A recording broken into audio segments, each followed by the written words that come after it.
Je vous remercie beaucoup. Alors effectivement, je vais vous présenter une étude portant sur les phénomènes de reprise et de circulation des textes cinématographiques dans le premier XXe siècle, et plus particulièrement pour la période 1907-1914, qui est celle que l'historien américain Richard Abel nomme « Before the Canon », parce que, d'après lui, le canon de la théorie et de la critique de cinéma en France se forme au plus tôt avec les comptes rendus de Louis de Luc durant la Grande Guerre, sinon durant l'après-guerre, après l'armistice, lorsque émergent un certain nombre de textes portant sur le cinéma. Et ce découpage, il correspond également à celui de Pascal Manuel Heu, qui établit en fait la date d'origine du genre à l'année 1916 avec les critiques pionnières d'Émile Villermoz dans le temps, qui selon lui tranche avec les critiques de complaisance jusque-là en vigueur. Donc les années 1907-1914, où apparaissent les prémices d'une pratique discursive sur le cinéma, constitue en quelque sorte une proto-histoire de l'écriture cinématographique, et donc il serait intéressant de mener une investigation dans la presse de cette période pour mettre au jour les différents avatars de l'article cinématographique et ainsi de dresser une archéologie du genre. Donc pour cette étude, j'ai choisi de laisser de côté la presse spécialisée, ciné-journal, l'écho cinématographique, pour me concentrer sur la presse généraliste, parce que je pense qu'il est peut-être intéressant d'examiner le processus de légitimation du cinéma dans cette presse généraliste, plutôt que dans la presse spécialisée, qui est surtout réservée à des professionnels du cinéma et à des initiés. D'ailleurs, à ce sujet, Léon Moussinac dit « Seule la grande presse quotidienne, grâce à son tirage et sa diffusion, pourrait rendre un service vraiment immense aussi bien à l'art qu'à l'industrie cinématographique, en instaurant enfin le règne d'une critique où chacun trouverait des raisons de se convaincre et de comprendre. » Nous allons donc étudier la circulation des textes de cinéma dans deux quotidiens à grand tirage au début du XXe siècle, donc de janvier 1907 à décembre 1914, dans Le Matin et Le Petit Parisien. Donc peut-être est-il intéressant de dire quelques mots de la démarche.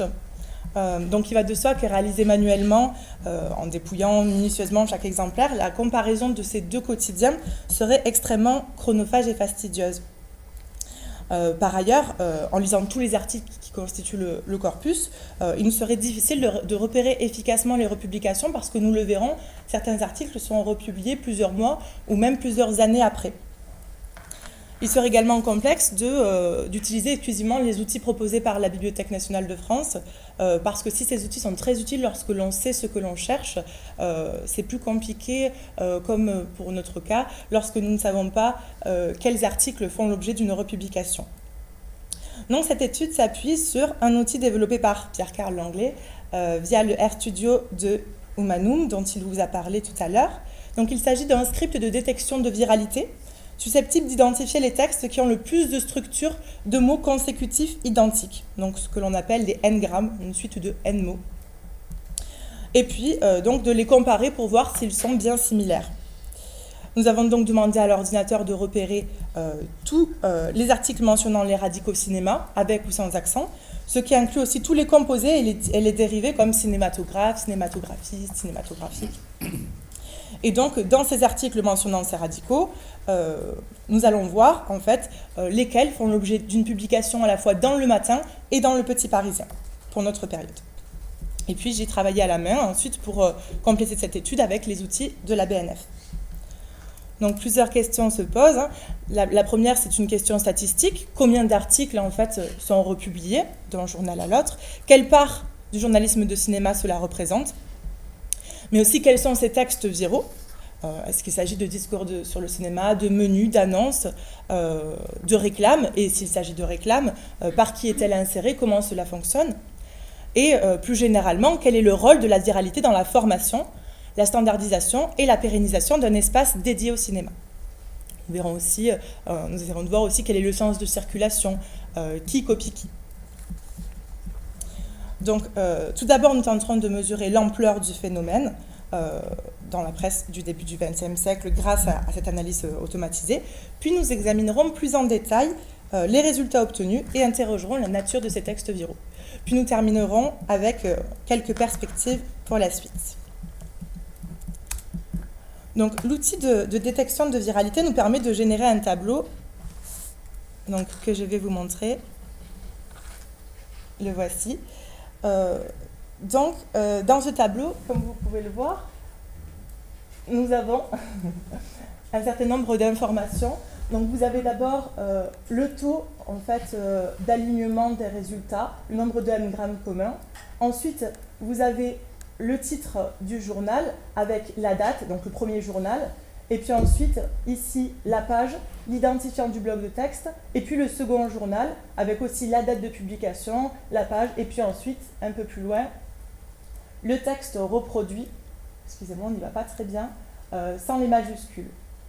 Et donc, ce sont ces informations qui nous permettent de retrouver facilement le texte dans Gallica. Donc, par exemple, si on prend le premier résultat, avec la première expression remarquable, sous le nom de Scala, on ne prend pas ce qu'il y a avant, par exemple, parce que le 11 avril dernier, ça risque de générer beaucoup plus de résultats.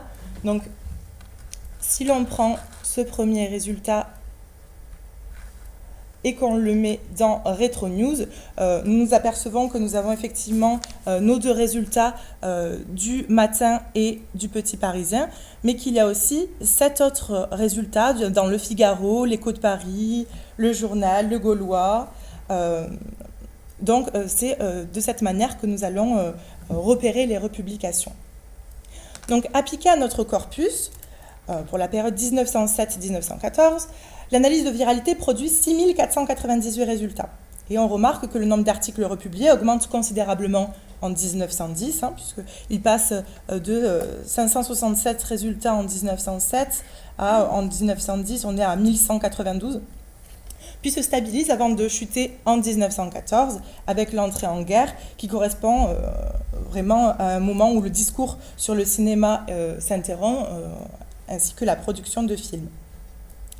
On peut également noter que durant l'année 1913, qui correspond à l'année de création d'un espace dédié au cinéma dans plusieurs quotidiens, donc on a la semaine au cinéma dans le Matin, la semaine cinématographique dans le Petit Parisien en décembre, et puis quelques mois avant, on a la création de rubriques dans Comédia, dans Paris Soir, dans le Journal. Donc en 1913, finalement, le nombre de résultats n'augmente pas de manière exceptionnelle comme on pourrait s'y attendre. Et cette première observation nous laisse penser que ces rubriques ne sont donc pas composées, en tout cas pas exclusivement, de textes republiés. Avant d'examiner en détail la nature de ces résultats, il paraît quand même important de s'interroger sur la fiabilité de ces statistiques. Parce que si l'outil développé par Pierre Karl est extrêmement efficace pour repérer les circulations, il montre quand même certaines limites. Donc la première, c'est que les textes peuvent être affectés par l'OCR. Donc il est très probable que des republications échappent à notre analyse. Aussi, comme il s'agit d'une recherche d'occurrence, l'outil ne repère pas seulement les textes portant sur le cinéma, mais aussi ceux contenant le mot cinéma et ses dérivés, et qui ne sont pas tout le temps en lien avec le fait cinématographique. Donc par exemple, le résultat numéro 2 qui porte sur l'affaire Henriette Caillot, nous avons au théâtre, au cinéma, à la chambre, partout, elle est humiliée par les réflexions qu'elle entend. Ou encore un peu plus loin, le résultat numéro 6, architecte ayant construit notamment le cinéma et la brasserie. Donc là, il n'est pas vraiment question du fait cinématographique. Et puis, il peut y avoir des doubles, puisque nous l'avons vu, l'outil repère les blocs de texte et non les articles, ce qui fait que dans le même article qui contient plusieurs occurrences du mot cinéma peut ressortir plusieurs fois. Donc, c'est ce que l'on voit juste en dessous. En fait, le résultat numéro 1 et le numéro 3 sont exactement identiques. Nous avons les mêmes dates de publication, les mêmes journaux, sauf qu'on voit qu'en fait, l'identifiant du bloc de texte est différent. Pour le premier, on a 16, et puis 19 dans le Petit Parisien.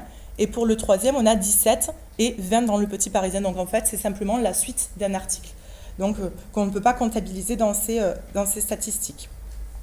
Donc j'ai tenté de vérifier manuellement chaque article pour les premiers 500 résultats. Donc je n'ai pas vérifié les 6000 résultats manuellement. Mais c'était pour tenter de déterminer un pourcentage d'erreurs sur un corpus test. Et finalement, les erreurs sont peu nombreuses puisqu'il y a environ 55 résultats sur les 500 qui sont soit des doubles, soit soit des articles qui ne portent pas véritablement sur le fait cinématographique. Et donc, j'ai établi un code couleur. Vous pouvez le voir en rouge, en fait. C'est les articles qui ne portent pas sur le cinéma. Et en gris, ce sont les doubles. Donc, si nous appliquons cette marge à la totalité du tableau, nous pouvons constater que la republication de textes cinématographiques est un phénomène de grande ampleur. Sur les 5846 numéros qui ont été testés, il y a environ 5850 articles republiés, soit en moyenne un par numéro, bien sûr. Il y a des variations selon les périodes, comme nous l'avons vu avec le graphe précédent. Et donc, nous pouvons nous demander quels sont ces textes qui circulent d'un journal à l'autre. Donc, de nouveau, durant l'analyse, j'ai établi un code couleur.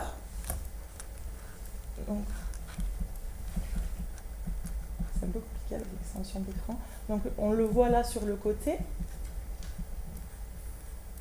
Tous les textes, chaque texte est classé en orange. J'ai relevé les réclames mentionnant les industries cinématographiques Gaumont et Pathé. En marron, les publicités pour le cinématographe des grands magasins du Fayel, puisque c'est en fait un cinématographe qui exploite les appareils Pathé, mais étant donné le grand nombre de résultats mentionnant le cinématographe du grand magasin du Fayel, j'ai choisi d'étudier ce cas un peu plus en détail. En bleu et en vert, il y a les discours et les nouvelles sur le cinématographe, et en violet, les annonces de sortie de films. Et donc, nous pouvons constater que la réclame constitue la quasi-totalité de notre corpus test, 90% des textes au total, tandis que les discours et les nouvelles sur le cinéma, donc ça peut être des enquêtes, des plaidoyers, toutes sortes de choses que nous verrons par la suite, ne représentent en fait que 4% des résultats et 0% avant 1912, contre 6% pour les sorties de la semaine qui sont localisées la plupart du temps dans la rubrique des spectacles avant la création de la rubrique cinéma. Et donc, nous allons nous intéresser à la reprise de la réclame. Donc, en 1840, dans la revue parisienne, Balzac dénonce le monopole de l'agence Havas, distributeur exclusif d'informations et de publicité, responsable selon lui de l'avilissement d'une presse vénale. Il dit la chose suivante: « Le public peut croire qu'il y a plusieurs journaux, mais il n'y a en définitive qu'un seul journal. » Cette citation semble également pertinente pour décrire le phénomène de reprise des textes de cinéma durant la première décennie 1900, puisque la plupart des textes portant sur le cinéma sont en fait des publicités destinées à faire la promotion des grandes sociétés cinématographiques qui fournissent à plusieurs journaux des textes identiques. Afin de visualiser ce phénomène, j'ai réalisé une analyse de fréquence via la plateforme RetroNews en associant le nom des grandes industries et leurs salles célèbres avec le mot cinéma. Et on voit que le graphe généré montre que sur l'ensemble de la presse du début du XXe siècle, la thématique du cinéma est très souvent associée aux grandes industries cinématographiques. Donc cette tendance, elle est confirmée par notre analyse de données, puisque dans le tableau, il y a 819 occurrences de Gaumont et 780 de Pathé. Ces résultats, ils sont très intéressants parce que il s'agit souvent de publicités déguisées en informations qui infiltrent l'espace médiatique en tentant de masquer leur nature commerciale. Le texte intitulé « Le théâtre universel », par exemple, c'est le résultat 72 de notre tableau, vante les mérites du cinématographe Pathé, et il paraît en fait, en plus du Matin et du Petit Parisien le 30 novembre 1907, dans le journal le lendemain, puis dans le Grand Écho du Nord le surlendemain. Donc dans le texte du Matin, on a bien à la fin la mention communiquée. À la fin de celui du Grand Écho du Nord, on a une série de chiffres qui correspond probablement à la référence de l'annonce, mais il n'y a aucune indication dans le journal où le texte est publié en première page, comme s'il s'agissait d'un article informatif. Il n'y a pas non plus de précision dans le Petit Parisien où le texte publié en page 4 figure entre les faits divers et les informations politiques. Donc l'utilisation de majuscules, de caractères gras pour faire ressortir le nom des industries cinématographiques, mais aussi le fait que l'annonce paraisse simultanément dans deux journaux différents, démontre qu'il s'agit bien d'une annonce publicitaire. Et Donc, je vous invite à regarder la visualisation créée par Pierre Carle pour une précédente présentation, parce qu'elle nous permet de bien voir en fait le sens des reprises lorsqu'il y en a un, ou bien la simultanéité des publications. En fait, c'est le graphe que vous voyez ici. Les lignes droites correspondent à des textes en fait, qui sont publiés au même moment, tandis que les diagonales révèlent le lieu de la première publication.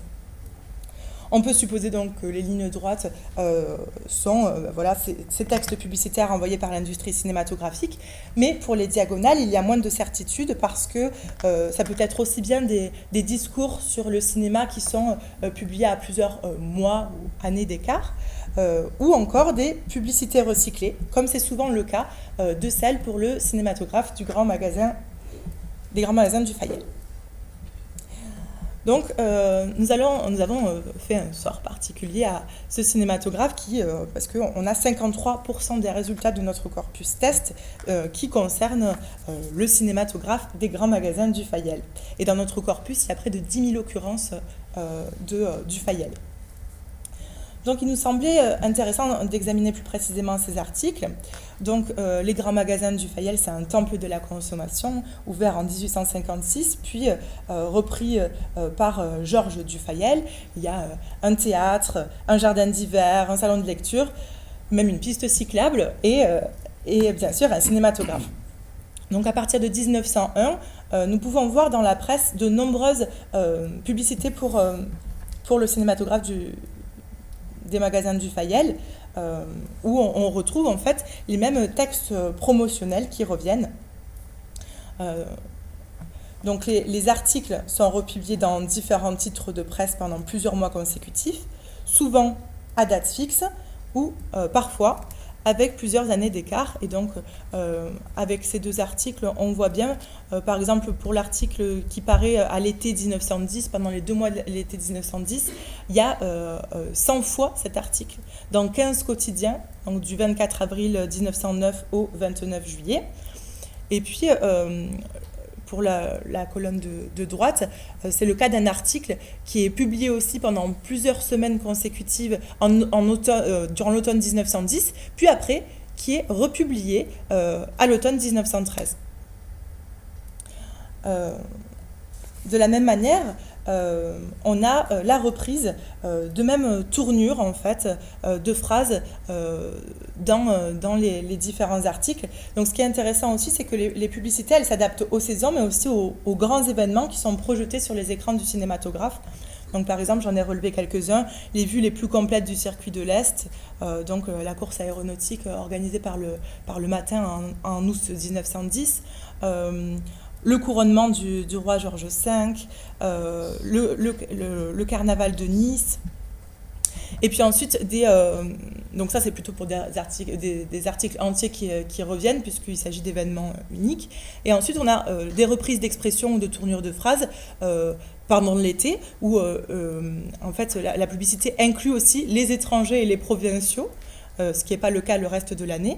Ou alors des phrases récurrentes à chaque vacances ou retour de vacances.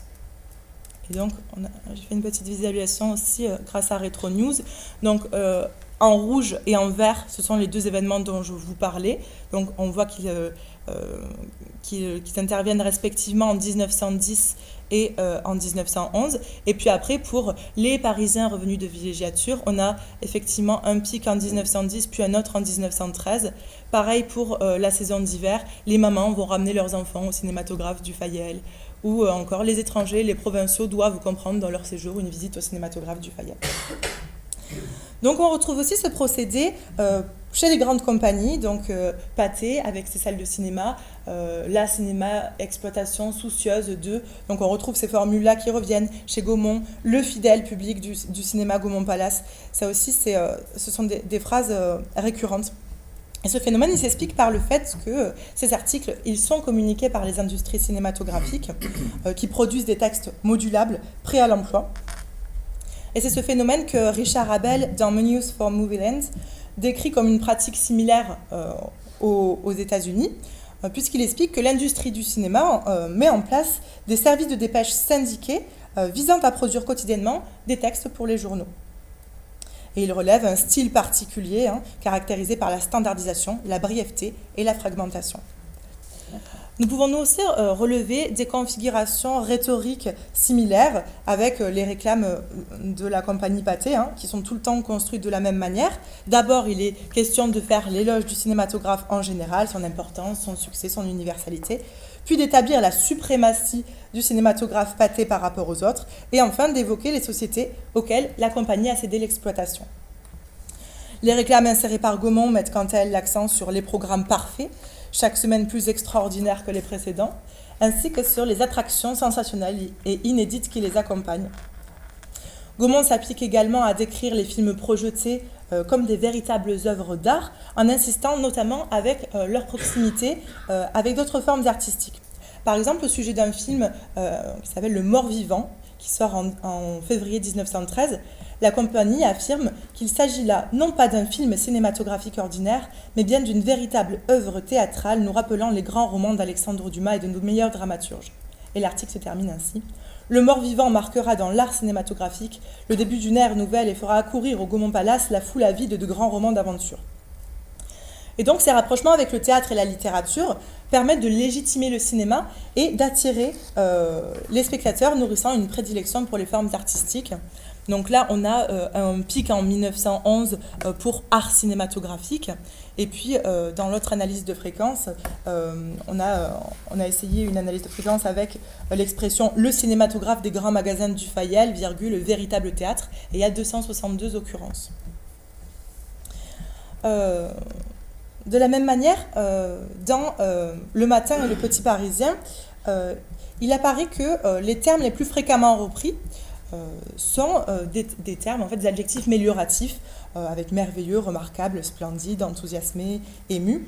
Ils sont associés au champ lexical du cinéma et au nom des industries cinématographiques. On retrouve le même phénomène en fait que pour la critique livresque, avec aussi des effets de concaténation de propriétés qui semblent incompatibles. Les réclames Gaumont évoquent par exemple des films dont l'action est à la fois tragique, plaisante et angoissante pour l'enfant de Paris.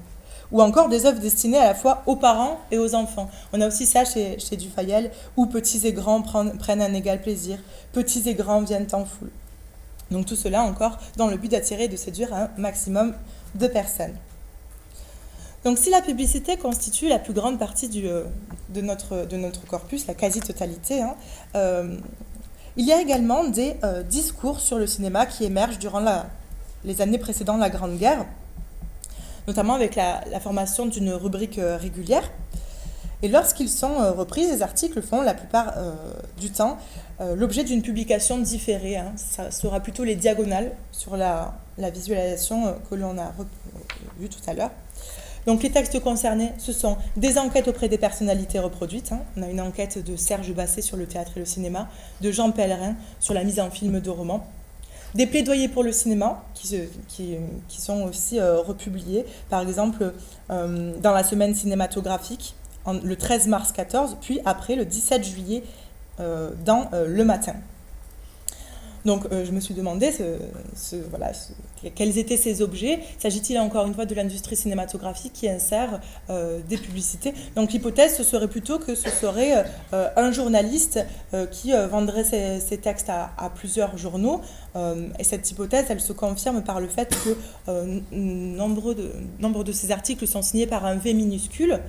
Et donc on peut se demander si c'est pas Émile Villermoz lui-même qui a écrit dans ces journaux, puisque les travaux de Pascal Manueleux nous apprennent que l'auteur mène une activité journalistique intense en produisant beaucoup de chroniques en fait, dans les journaux avant 1920 et qu'il a coutume justement de signer avec ce petit V minuscule. Enfin, en guise de conclusion, quelques perspectives. Donc, nous l'avons vu, les outils nous permettent vraiment de faire de belles découvertes, mais ils produisent aussi beaucoup de résultats. Donc, pour une analyse que nous voudrions plus spécifique, il serait intéressant de les combiner avec l'analyse, avec la classification automatisée dont vous a parlé tout à l'heure Pierre Carle, qui permet en fait de reconnaître certains genres à partir des termes qui les connotent le plus. Donc là, pour cinéma, ce sera film, cinéma, écran, scène, rôle, acteur, sans surprise. Et donc, combiner ces deux outils nous permet de passer de nos plus de 6000 résultats à seulement 76 occurrences. Et on retrouve en fait dans ces 76 occurrences nos quelques résultats, donc discours sur le cinéma que nous avions repérés dans le corpus test. Donc la majorité des publicités est éliminée, mais les publicités déguisées restent. Donc sans grande surprise, l'outil repère un certain nombre de comptes rendus de spectacles de théâtre et de music-hall, mais il y a aussi des résultats qui sont plus inattendus, comme par exemple cet article intitulé « Au Cirque de Paris, on a vu se produire des miracles ». Donc d'abord, j'ai cru qu'il s'agissait d'un énième article dithyrambique sur le cinématographe, mais non, il s'agit en fait d'une publicité pour le Pulsokun. Alors je ne sais pas si je le prononce bien. C'est un appareil de massage vibratoire qui est développé par le docteur Makora.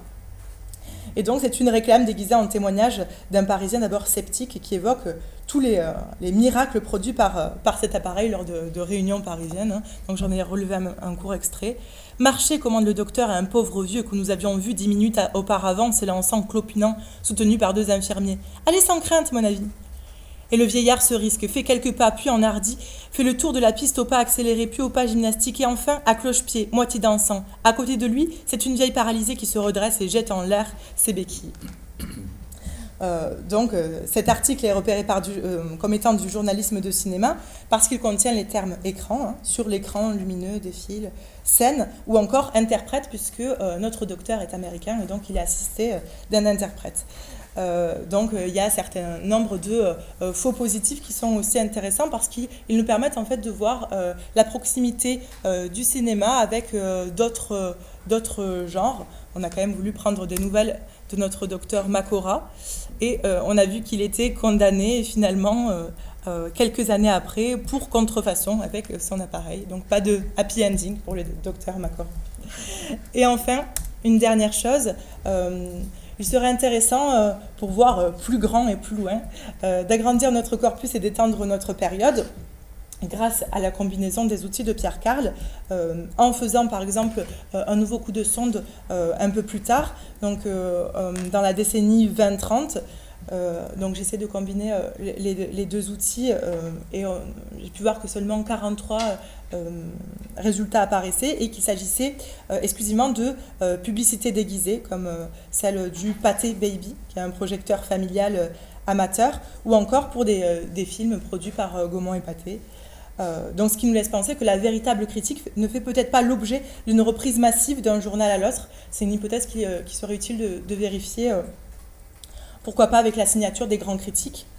Et enfin, il pourrait être pertinent d'inclure dans notre corpus les titres numérisés de la presse spécialisée, pour voir s'il y a des réseaux différents. Le cas de Comédia, par exemple, serait intéressant, puisque le quotidien de l'actualité des spectacles est le premier à proposer une rubrique cinéma, en mars 1913, intitulée Cinématographe. Et ce quotidien revendique une volonté d'indépendance absolue, notamment dans l'article de Desangle, qui est un article programmatif qui apparaît dans la rubrique cinéma en 1913, où il dit que il n'y aura rien de nature industrielle ou commerciale dans ces critiques. Et effectivement, on a testé Comédia et on voit que sur les 6000 résultats, il y a seulement 100 résultats qui paraissent. Donc à voir si peut-être Pierre Carl me suggérait qu'il s'agissait peut-être de réseaux différents. Donc c'est une hypothèse aussi à exploiter. Mais en tout cas, il est très important de prendre en considération pour ces lectures distantes les spécificités et les fonctionnements de chaque journal. Je vous remercie.